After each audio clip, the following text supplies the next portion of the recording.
Something that is very true here at home is that groundwater resources are continuously and endlessly, it seems, being depleted. So groundwater provides nearly 40% of the fresh water for agriculture and domestic use in the United States. In the United States, groundwater is being withdrawn from aquifers faster than natural recharge can replace it. And so you might be looking at this image here and really curious what the heck they're trying to portray. There's a man standing here next to an image that says 1977, but above that it says 1955, and above that it says 1925. What's going on? This is to illustrate the phenomenon of subsidence.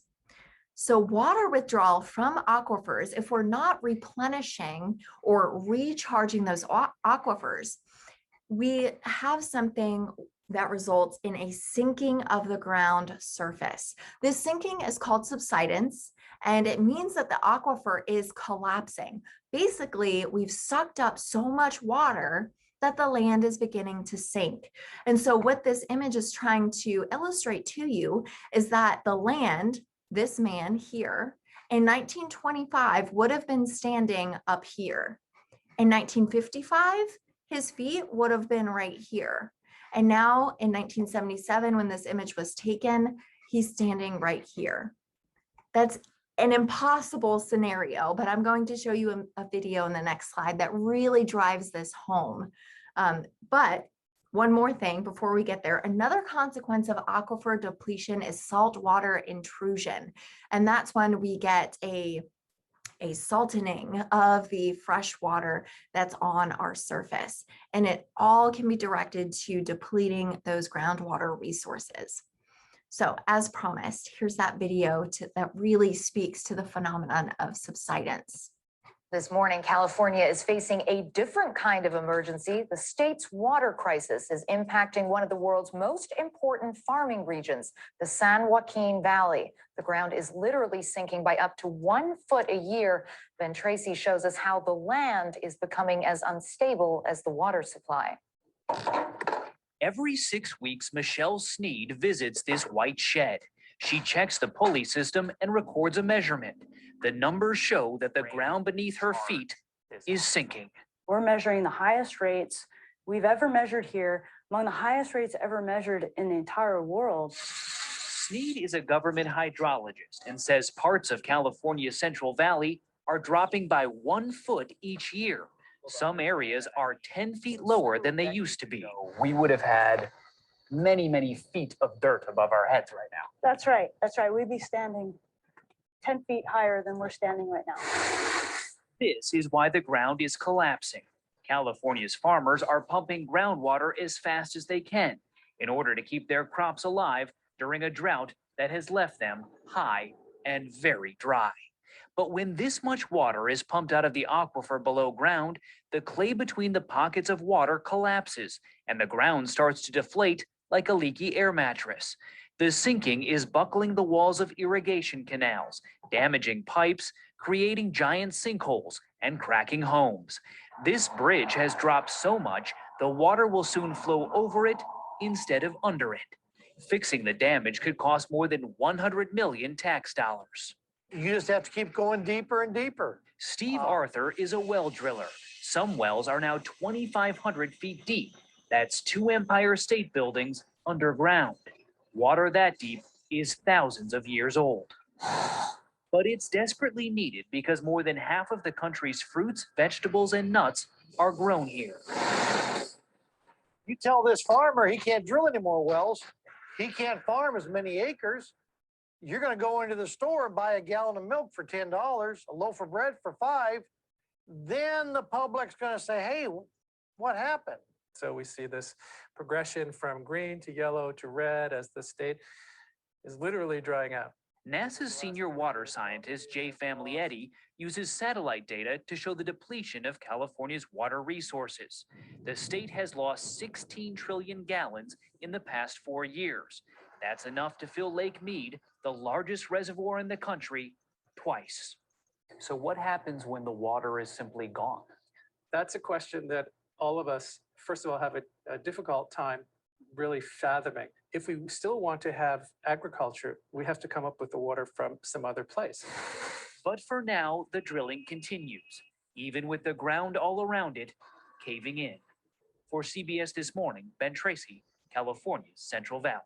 All right, so diversion projects redistribute water. So now we're not talking about sucking water up from deep wells. Now we're talking about distributing surface waters elsewhere. And so as modern dams and water diversion projects have grown in scale and number, their environmental costs have raised serious concerns about efficiency, costs, and the loss of river ecosystems.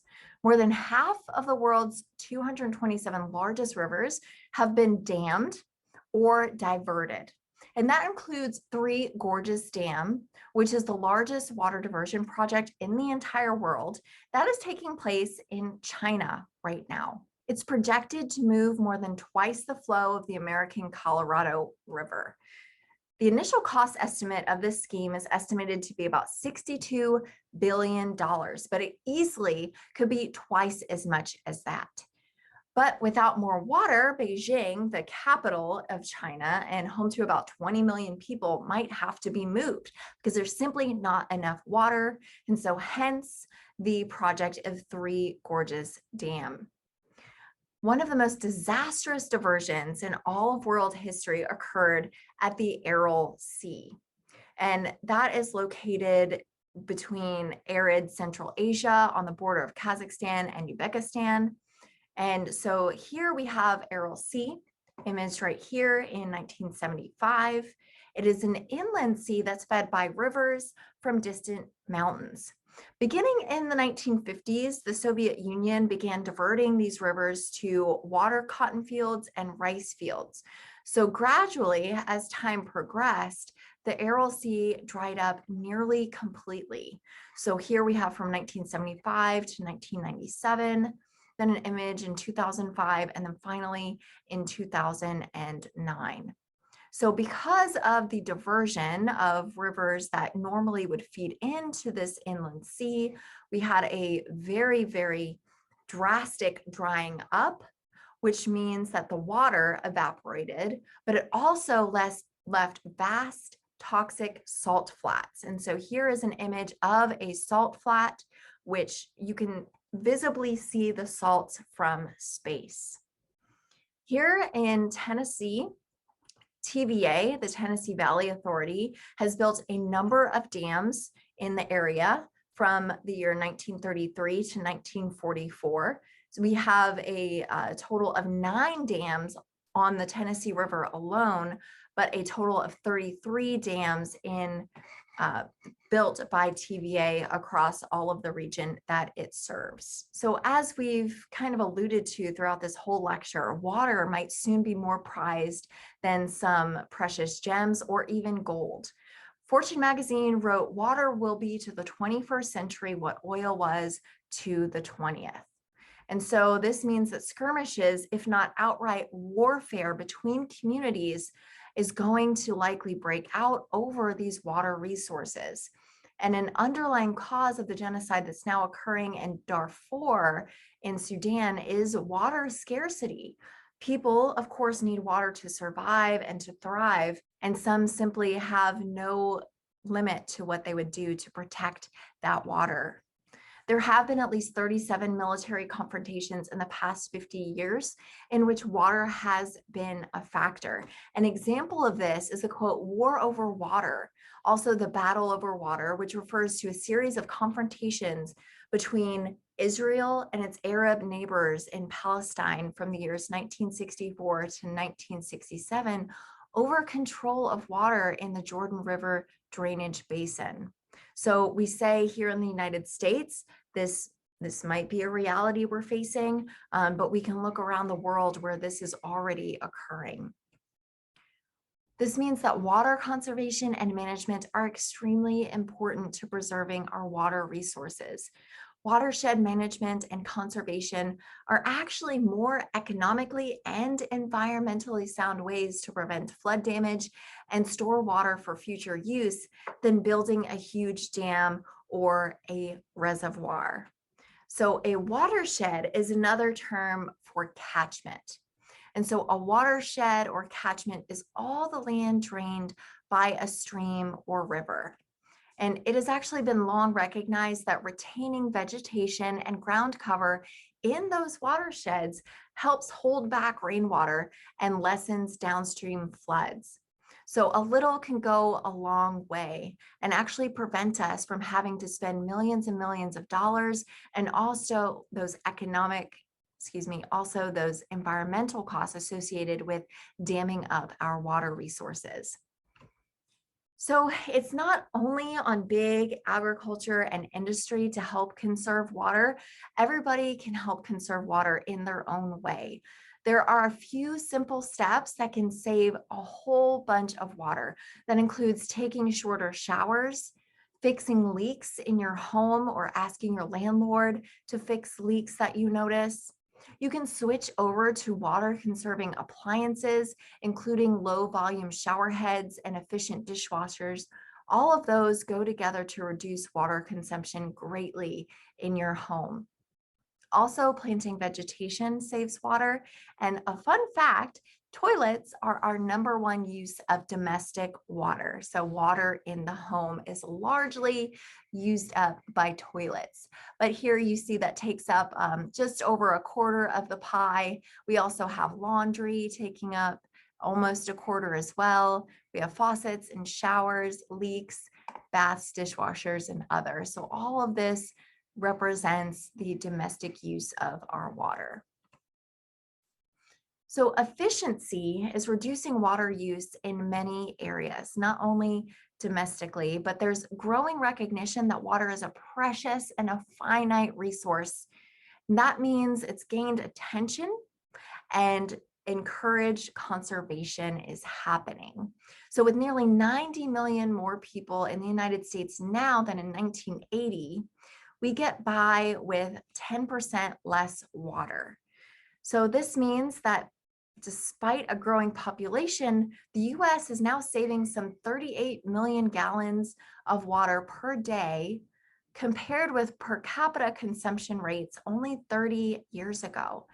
And we've done this by switching over, sometimes by mandates, but switching over to water efficient fixtures and those home appliances. So this has really allowed households to be empowered with decisions to allow them to save water.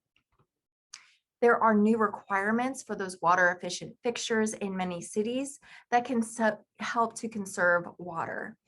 And pricing may affect our water usage. This is really interesting. So water from a stressed lake, like Lake Mead, costs about 33 cents per cubic meter. And so that's in Las Vegas. But on the other side of the country, in Atlanta, it costs about $3. And so pricing has an effect on our water usage. It doesn't make sense that it's actually more expensive in Atlanta to get that much water compared to Las Vegas. This is just the world that we live in. So you have to ask yourself, well, what do you think those prices do to motivate conservation? If it really doesn't cost you that much, well, heck, you're just going to keep using that stressed water resource. Why switch directions? Here in the southeastern US, you know this, we're pretty spoiled in the way of water due to our abundant rainfall. But if you spend any time in California, you'll know that they're often hit with drought conditions. And so water conservation is always at the top of mind in those communities. So now that we've talked about water conservation and resources, let's get into pollution.